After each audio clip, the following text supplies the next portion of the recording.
We humans have been on the Earth for more than 1 million years. But civilization, life in cities, has come about only in the last 5,000.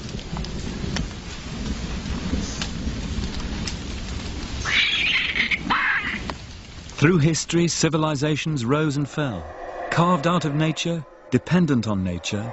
In the end, nature took them back. But in the past few hundred years, one form of civilization, that of the West, has changed the balance with nature forever.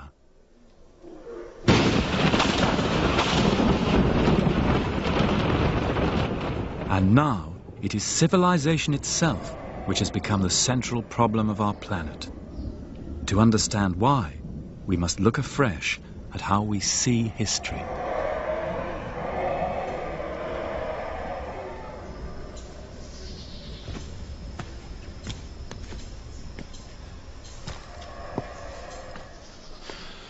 In our time, at the end of the 20th century, many people in the West speak as if the future course of history has been settled. People talk of the triumph of the West, of the victory of liberal democracy and the free market, and even of the end of history. The questions which have concerned humanity for so long: what is society for? How should it be organized? What are human rights and freedoms? And how do they relate to nature and to the spiritual? These questions about the goals of life, it is said, have now been settled in favor of the values of the West. But there have been, and there still are, civilizations which have seen the world very differently. Civilization arose independently in a handful of places on the face of the earth. In Iraq, Egypt, India, China, and here in the jungles of the Americas. And the oldest and greatest of those, India and China, are still alive in the land of their birth. And each of those civilizations created a unique and distinctive vision of life, which forms a vital counterpoint to that of the West. This series of journeys is a search for those first civilizations and their continuing legacy.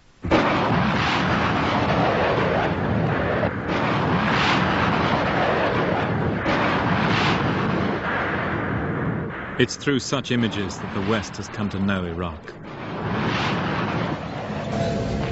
To most of us, its history and culture were a blank before 1991. Yet by terrible irony, when the Western powers came to make war here in Iraq, they were returning to the very source of their own civilization.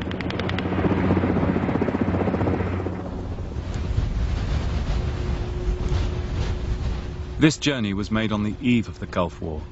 It's a journey through Iraq and through Iraqi history, back to the origins of the first civilization. Searching in the present for clues to the past, and in the past for clues to the present. Civilization means life in cities. It means large populations with great ceremonial buildings. It means writing. And all these things are found for the first time on Earth, here in this ferocious landscape of South Iraq, Old Sumer. Here was the first law, the first science, the first war. And now, what remains is a stark warning to our pride in the human achievement. For this is all that's left of the world's first cities.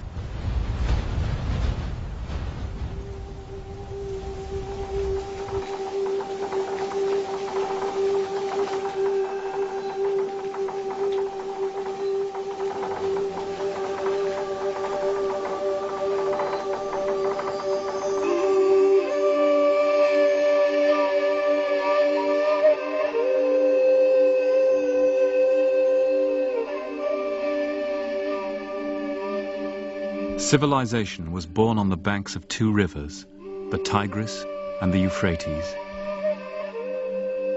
Mesopotamia, as the Greeks called it, the land between the two rivers, had few other natural resources.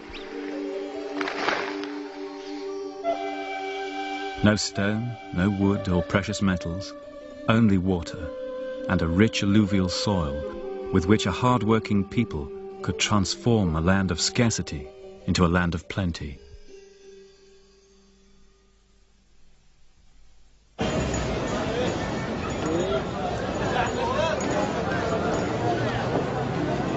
And the other great resource of Iraq was its people.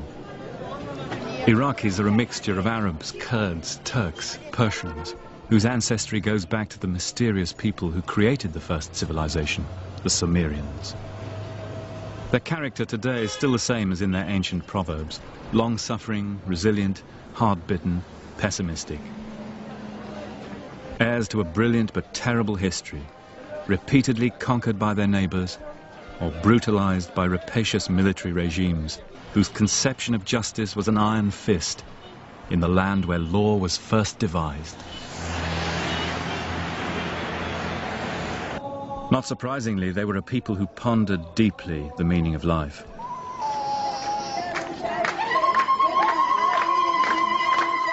Iraq is matched only by India as a cradle of religions, rich alternative traditions which have all ended up living side by side.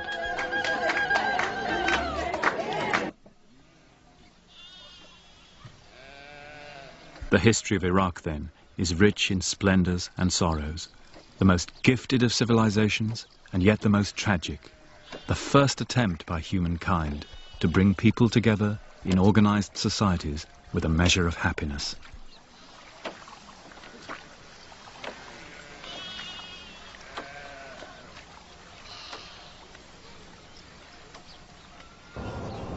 Another key quality of civilization is continuity or rootedness. The old towns of Iraq are the oldest continuously inhabited on Earth. And it was to places like this, Tel Afar, in the 19th century, that Western explorers came for the first time, looking for origins in the land which the Bible said was the cradle of the human race. Here at Tel Afar, at the dawn of Mesopotamian archaeology, in 1846, the English excavator Austin Layard, famous for his discoveries at the cities of Nineveh and Nimrud, climbed up here to the top of the citadel one evening. And as the sun set, he says, I looked out and counted over 100 Marns out there throwing their long and darkening shadows across the plain. Each of those mounds had built up over millennia with the accumulated debris of human settlements. The one on which this citadel is built has more than 50 feet of debris extending back 6,000 years. Perhaps nowhere, as here in Iraq, is there such a continuity. And some of those cities, out there in the plain to the south, were among the most famous in the history of the world. Ur of the Chaldees, Nineveh, Babylon, source of some of the greatest tales in our culture. The creation, the flood, the Garden of Eden, the Tower of Babel.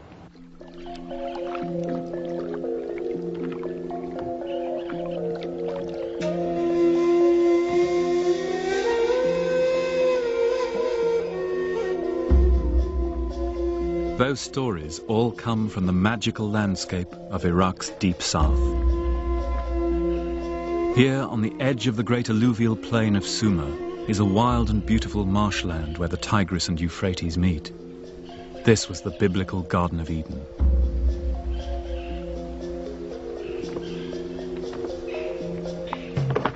Up to the very eve of the Gulf War, it was still possible to enter this world and see a way of life preserved for thousands of years, since long before civilization, the Marsh Arabs. The Marsh Arab villages look much as the first settlements must have done. Man-made islands in freshwater lagoons, where they still live by fishing, raising water buffalo, cutting the reed beds, and cultivating the rich soil along the shores and levees.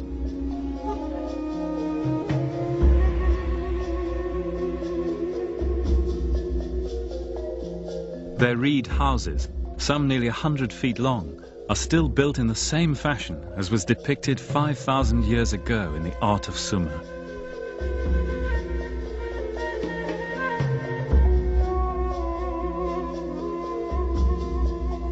In this world of almost limitless potential, the book of Genesis says the first cities arose in the beginning, when God let dry land rise from the water.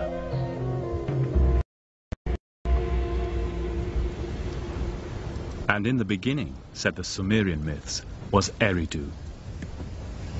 Legend said this was the mound of creation, the first land which arose from the primal sea at the beginning of time. Here was a sacred shrine which preceded the first cities, At the root of civilization is the temple. Eridu is lonely, windswept and abandoned today. But it was one of the most famous places in the history of Mesopotamia. Not only did the Sumerians believe that this was the site of the mound of creation, they thought that here kingship, that is political society, first came down to earth, and that here the arts of civilization were initially developed.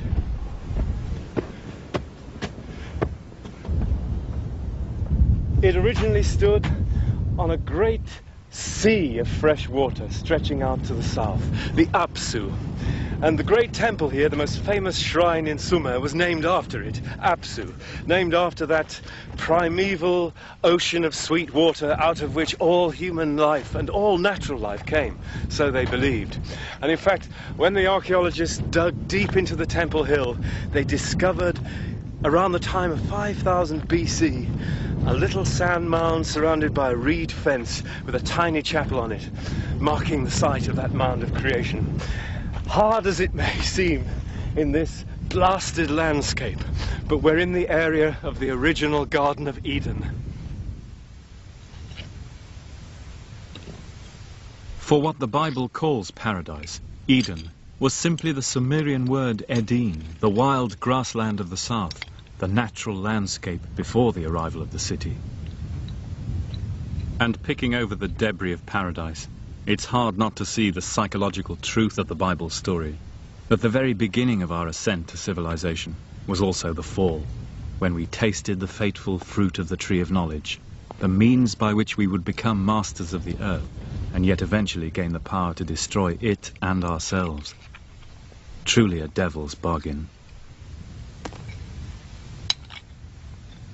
Sumerian myths also tell how the arts of civilization, which originated here in Eridu, would bring both joy and sorrow. This, they believed, was what the gods passed on from here to future ages through the first true city on earth, Uruk.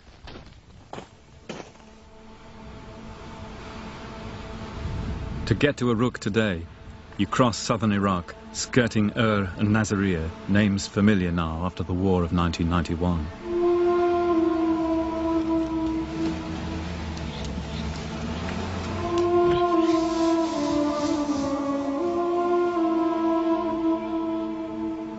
Then you enter a lunar landscape, a wasteland swept by gales of sand. Immense mounds loom out of the haze in a furnace heat. It's 135 degrees out here in the summer.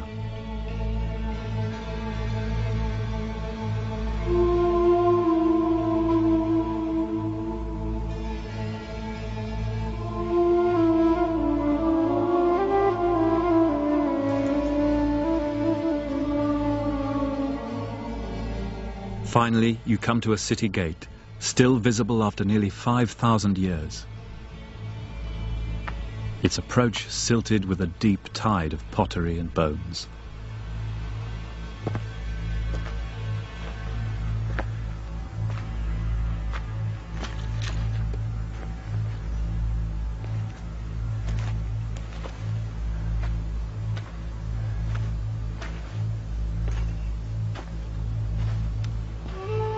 And what feelings of anticipation any city dweller of our planet in the late 20th century would experience, arriving at the place which more than any other has shaped our modern world, both in its triumphs and in its disasters.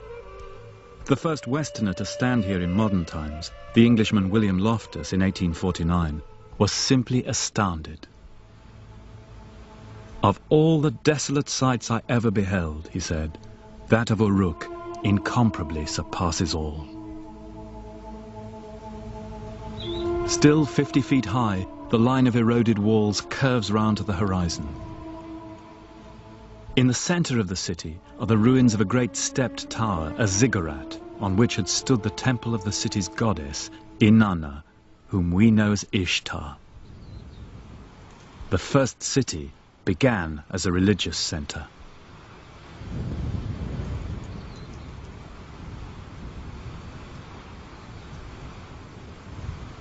Standing on top of the goddess's ziggurat here in Uruk, you can get a real idea of the vast extent of this site, with a circuit of walls of more than 6 miles. Archaeology can show that these walls were built at the end of a period of extraordinary expansion when Uruk increased 4 times in size in just a few generations. Presumably then, thousands or even tens of thousands of people were moving in from the countryside to this new city life. And there are parallels for this kind of change from rural to urban life in Europe, for example, in England during the Industrial Revolution. Scholars now believe that the population of the Euphrates plain may have increased tenfold in these crucial 200 years. And to parallel that, you'd have to look at Mexico City today, doubling its size in 20 or 30 years. The effect of such growth was shattering.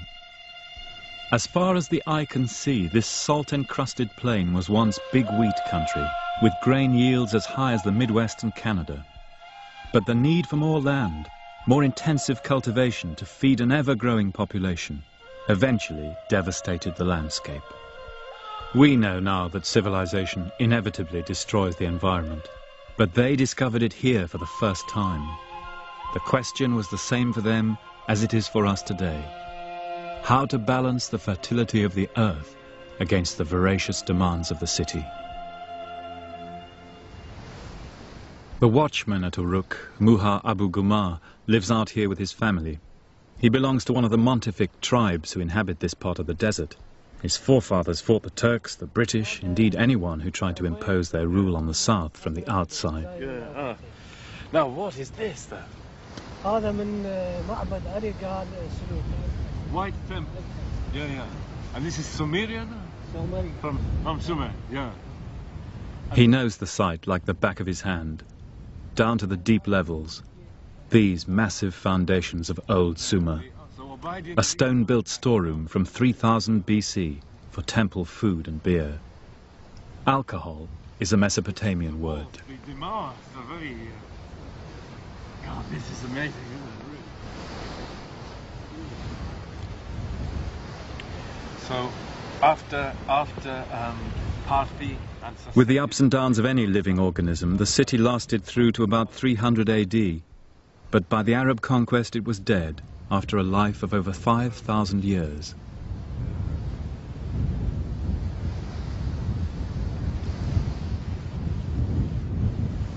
It's a salutary experience walking these weathered gullies, littered with testimony to the long ascent of man, if such it is. Here were enormous temples and palaces as big as cathedrals, their facades decorated with blue glazed tiles, just as you'll see today on the mosques of Iraq. This is from the Uruk palace. So this is from the front of the wall of the palace. Oh my God. And from the Seleucid times. So this is when the palace was rebuilt after the time of Alexander the Great. 2000. More than 2,000 years old, isn't that astonishing? God. Thank you very much.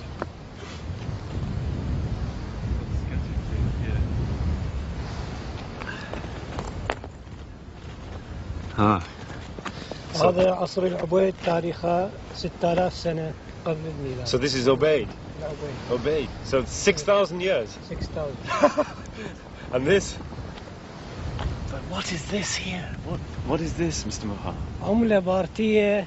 It's money. It's a coin money, فلوس. of the Parthians. بارتية. So this is from Uruk in the time of the Roman Empire. Yeah. And this, I think I recognize. And from the deep past, hints of the enigmatic beginnings we saw at Eridu. Sumerian pottery, wheel-turned pottery, for the wheel is found here for the first time in history, along with so many other great inventions we still live our lives by today. Here was the first astronomy, the first literature, the first school, the first map of the world. Here they first thought of dividing time and space in multiples of 60, so that even now, whenever we look at a watch, we're still in their debt.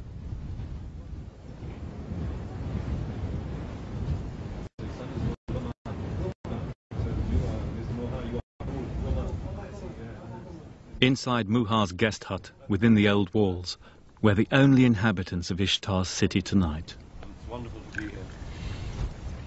And all these are your children, your little children. Hello. Even so, Muha still observes the gracious formalities of desert hospitality. Thank you so much for showing me around Warka. This is a wonderful sight. Iraqis have always been great storytellers, going back through the 1001 Nights to the world's first literature, the Epic of Gilgamesh. Gilgamesh built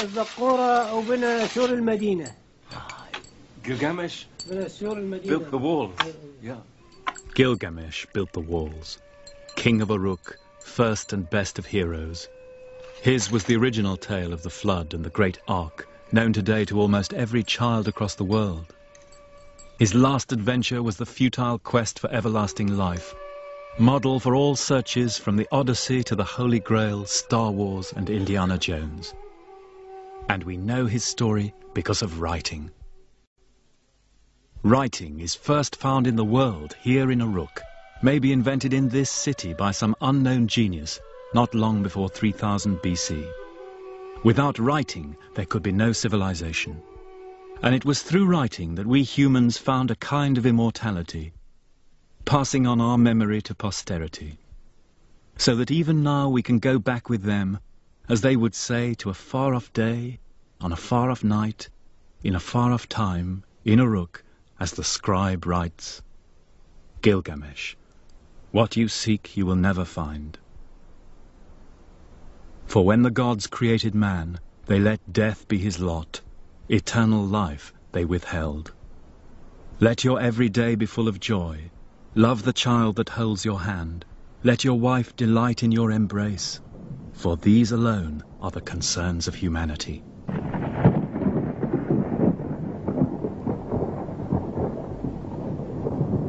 Erbil, the oldest continuously inhabited city in the world. It's one of several mud brick towns in the north of Iraq, which have survived from the age of the first cities right up to our own time. Its great gate has been entered by conquerors from Alexander the Great and Tamburlaine to guerrilla armies in the recent wars in Kurdistan. Its mud brick walls and houses, fallen and rebuilt so many times over the years, that the city now rests on a mound 100 feet deep in debris. Here, at the end of the second millennium AD, is the very image of the first urban life on Earth. Massive burned brick walls towering over the plain. If you could have flown over the densely packed workers' quarters of Uruk, Nippur, or Ur of the Chaldees, this is what you would have seen.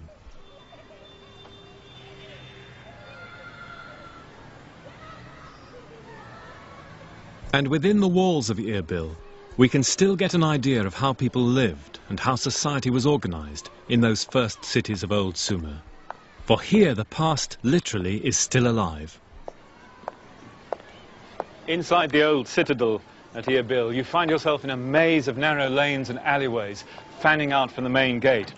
And although the mud brick houses on either side have been rebuilt and destroyed countless times over the generations, the pattern of the streets is still essentially the same.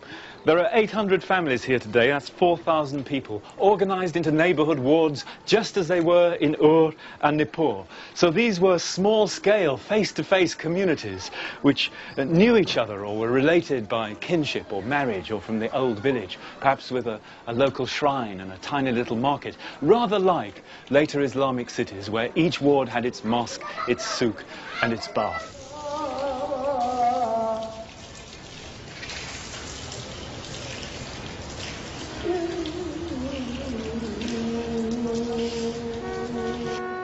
In ancient times, the soul of the Mesopotamian town was the temple. Towering over the mud brick streets, a visible assurance to the townspeople that God was among them. It's still like that today. The Al-Mullah family has run the mosque here in Erbil for 600 years. In just the same fashion in ancient cities like Uruk or Nippur, single families can be traced over many generations running the main temples.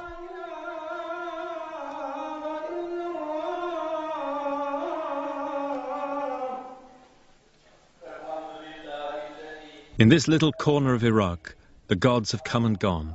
Ishtar, Zoroaster, Yahweh, Jesus, and now Allah. But the ritual of worship itself has remained.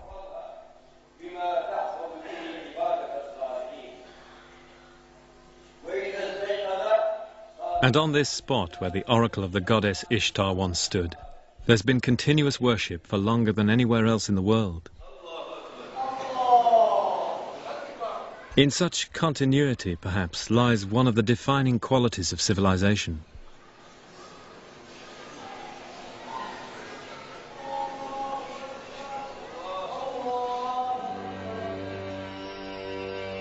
Civilization was a great achievement, and the Sumerians were justly proud of it. They loved city life and the luxuries it afforded. But at heart they were a pessimistic people who knew how fragile human achievement could be. On the famous standard from the golden age of the city of Ur, images of war and peace are mysteriously juxtaposed.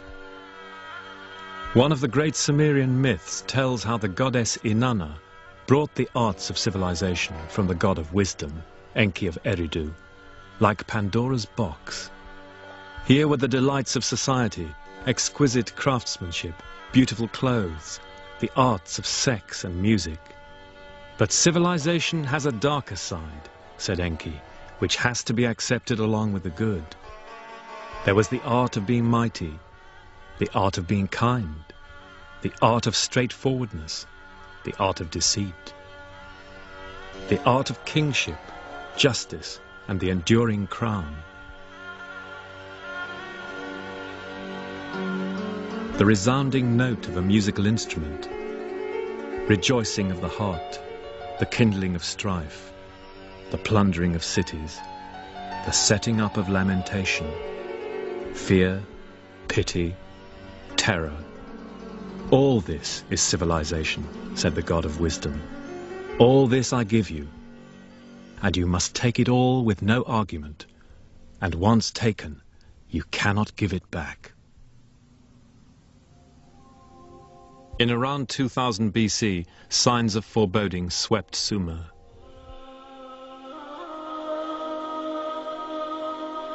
Too much agricultural land had been ruined, inflation set in, famine, economic collapse. Evil, wrote the king Ibisin, is descending on our land.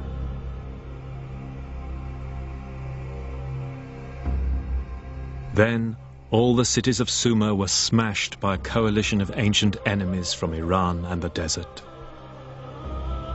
Ur is destroyed. Bitter is its lament. The country's blood now fills its holes like hot bronze in a mold. Bodies dissolve like fat in the sun. Our temple is destroyed. The gods have abandoned us like migrating birds. Smoke lies on our city like a shroud.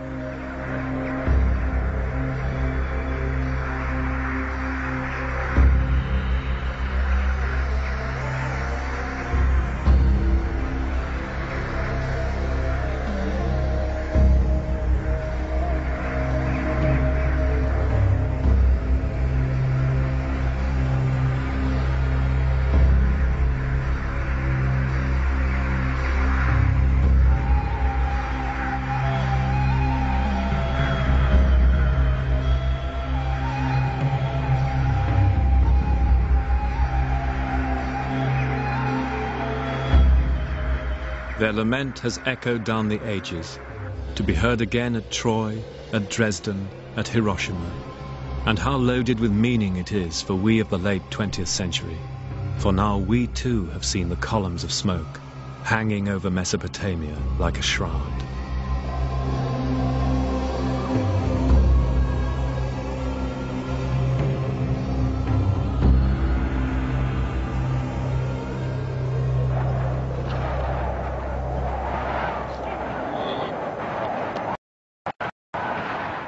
The people of Sumer would sing laments for their sacked cities for 2,000 years. Meanwhile, refugees fled Iraq on the caravan routes across the western desert, images evoking those of our own time. City dwellers become as one with nomads who'd never known a city. Among them, the Bible says, was a citizen of Ur, now revered by half the world, Abraham.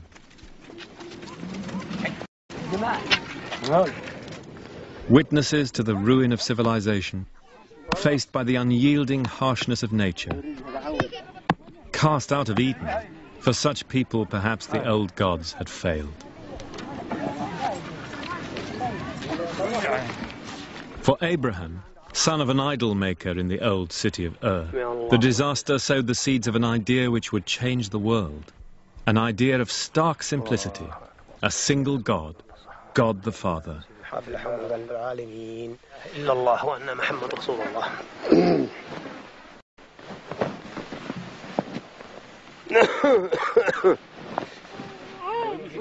Abraham took his idea with him as he migrated to Palestine. And now, ironically, he's viewed as the founding father by Jews, Christians and Muslims alike. For Abraham was the first man to make a covenant with God. It was perhaps Iraq's greatest legacy to the world.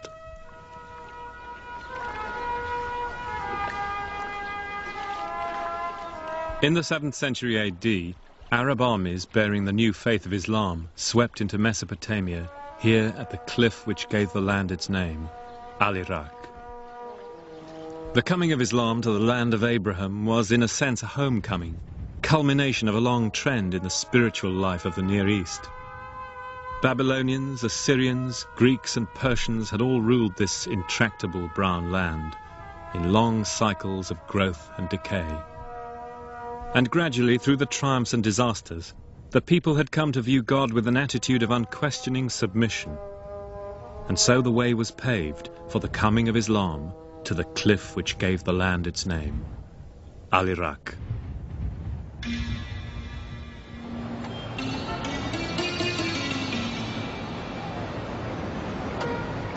After the Arab conquest in the south of Iraq, Old Sumer, Islam took on a distinctive local form which remained true to its ancient past, Shi'ism.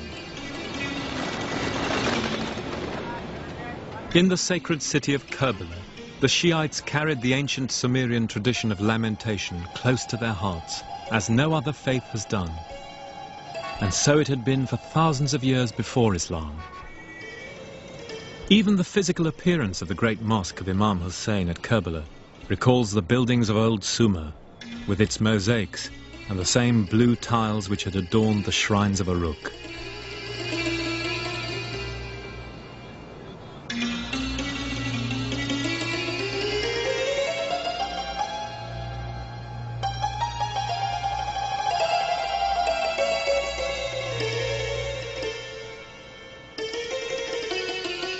A true temple, as the Sumerians would have said, shining like a rainbow in the bright sun.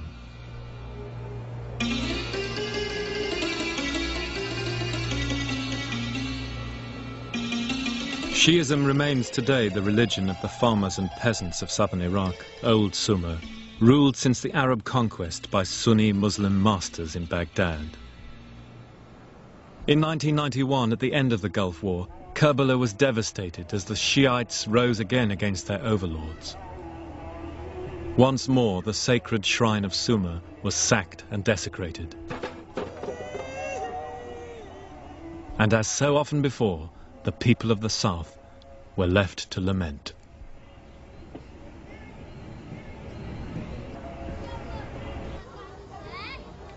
With such a tragic and turbulent history, it's amazing that so many different sects have managed to survive and flourish here.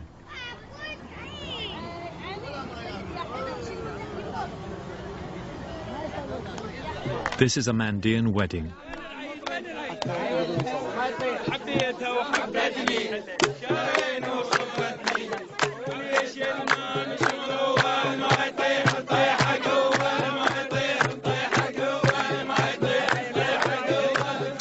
The Mandeans are an astonishing survival of ancient Mesopotamian religious traditions. You could say they're the last of the Babylonians, but they also put us in touch with the baptismal customs out of which Christianity arose. For like Jesus, they call themselves followers of John the Baptist. Their wedding ceremonies are accompanied by full immersion in the Tigris, which in commemoration they still call the Jordan.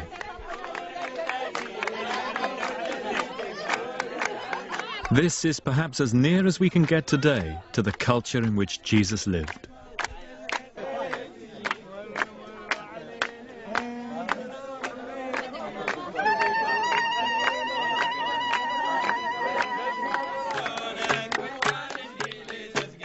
The Mandaeans are a reminder of how pluralism and tolerance are essential qualities of civilization.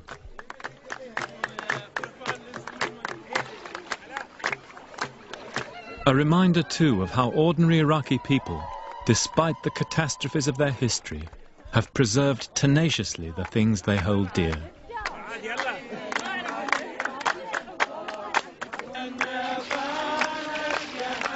Life is victorious, says their marriage service.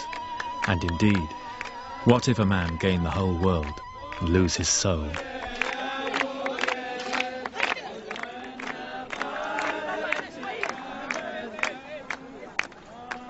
Baghdad had been founded by the Arab conquerors of Iraq in the 8th century. It became the greatest cultural center in the world, the richest city on earth, it was said. Little survives of that time today. Successive destructions of Baghdad have seen to that. But in the center of the old city is the mosque of its patron saint, Abd al-Gaylani.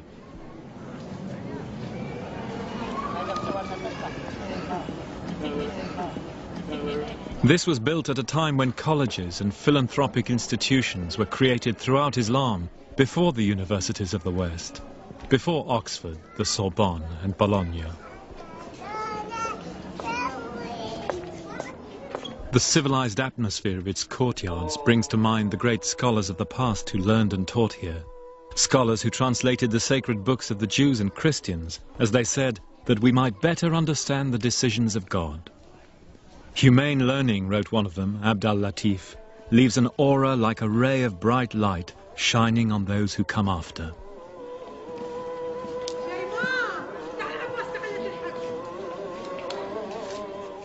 And inside the shrine, you're reminded again of the old customs of Mesopotamian worship, in the glittering Holy of Holies, whose magnificence distantly reflects something of that old pre-Islamic world.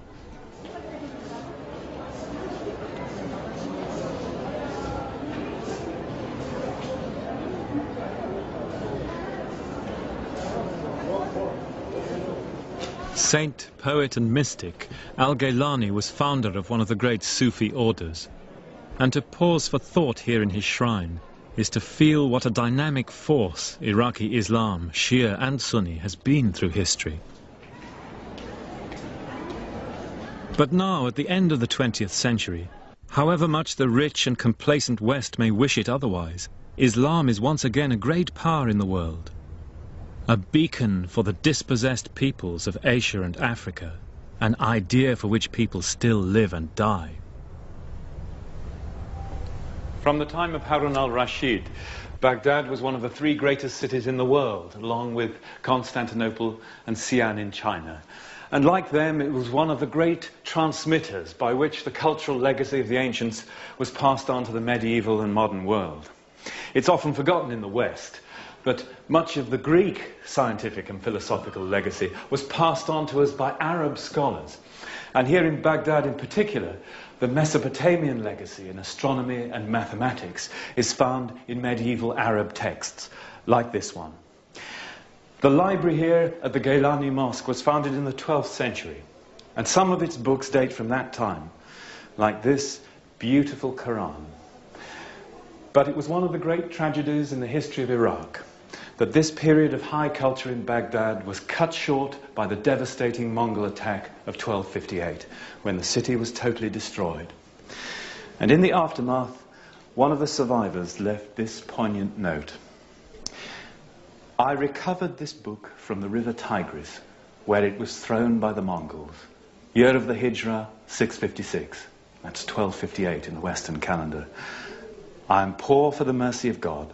Muhammad Abdul Qadr from Mecca.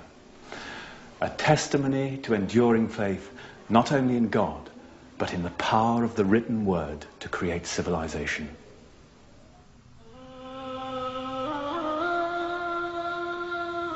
You asked me, wrote a contemporary, about the sack of Baghdad. It was so horrible there are no words to describe it. I wish I'd died earlier and not seen how the fools destroyed these treasures of knowledge and learning. I thought I understood the world, But this Holocaust is so strange and pointless that I'm struck dumb. The revolution of time and its decisions have defeated reason and knowledge.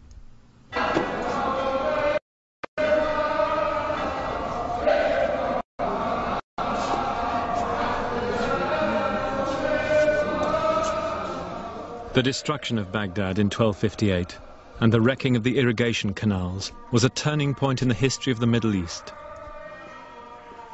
There's no doubt, said a Persian writer, that even if for 1,000 years to come no evil befell Iraq, it will not be possible completely to bring back the land to the state it was before. By the end of the 16th century, Iraq, the cradle of civilization, had sunk to the lowest level. The old cities of the south were dead, the land had returned to desert. 400 years of Ottoman rule left it plundered by a greedy military. The great events of the Renaissance, the Enlightenment, the discovery of the New World passed it by.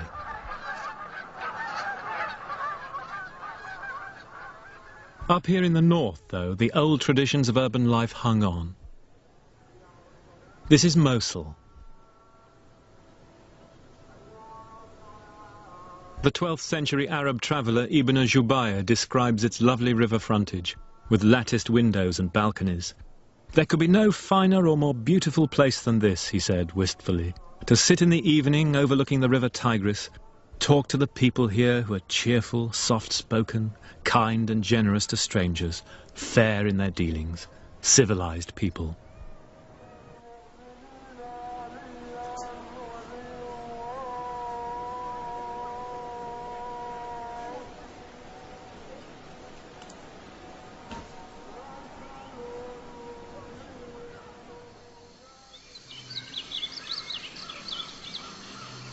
Out to the north of Mosul, in one of the loveliest spots in Iraq, the amazing religious life of the country has one more surprise.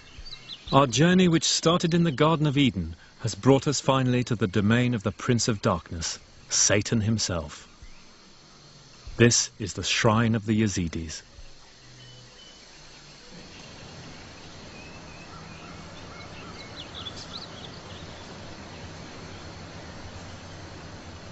On the wall of the Yazidi temple, the place of honor goes to none other than the serpent from the Garden of Eden.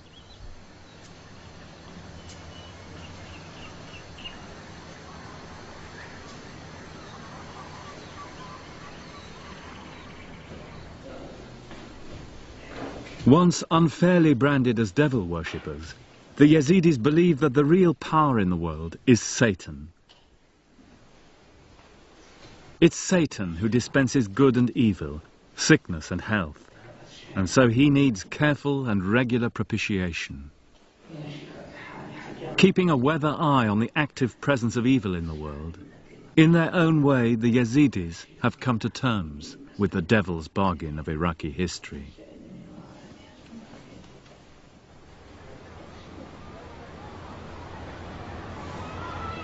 After all its great achievements, Iraq reached the modern age like a society stopped in time.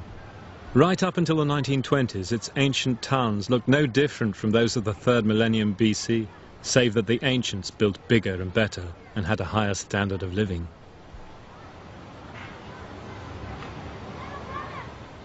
Oil would change all that, the second largest reserves in the world. And with independence, Iraq once again became a name on the world stage.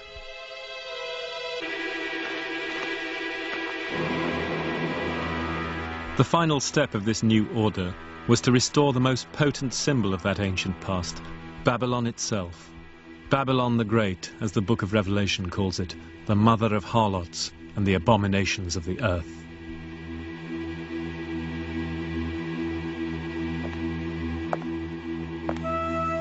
Even during the height of the war with Iran, this colossal project went ahead, rearing up palace walls with armies of guest workers from Egypt and Sudan, where Jewish captives had labored on the original.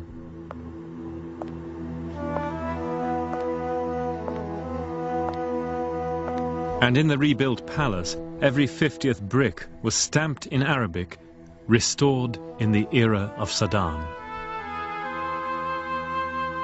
Just as in 600 BC, Nebuchadnezzar had advertised his own Babylonian revival for posterity.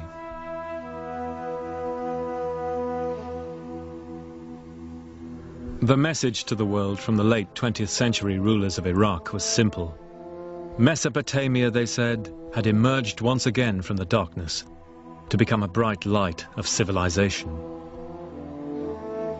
But civilization consists not in walls of brick and stone, but in the ideals created within them, in the humane goals of life pursued by the predecessors who attempted to moderate naked power, as the Sumerians said, to cause justice to prevail in the land, that the strong may not oppress the weak.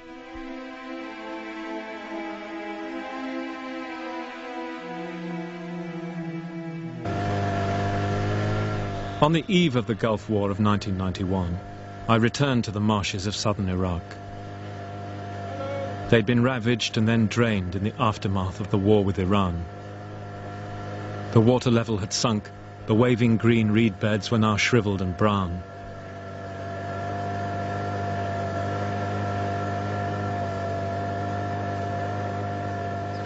Once upon a time, said an ancient poet, Sumer, the great land of divine laws, had all that was needed for life. You, Sumer, set the ideals of civilization upon humankind. Lofty ideals, robed in enduring light.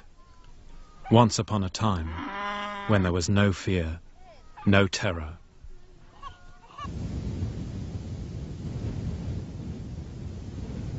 In 1991, a new war was fought in this desert where the first civilization arose, close to the ruins of the first city, Uruk.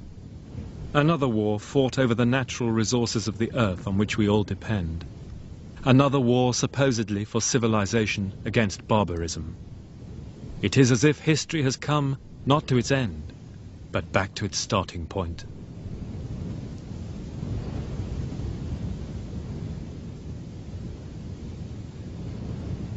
Viewed from across the plain today, Uruk, the first city of the world, the city of Genesis, seems like a great source of energy whose power is exhausted.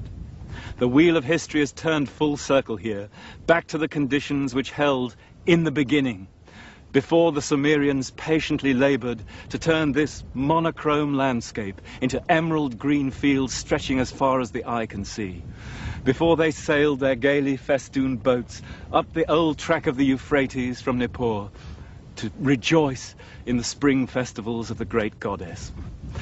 As they saw it themselves, this was a heroic age, the age of Gilgamesh and the first city builders. And we city dwellers of the late 20th century in London and New York, Paris and Tokyo can take a vicarious pride in their achievement. But it is this desert landscape of Uruk which is the spectre facing the children of the 21st century.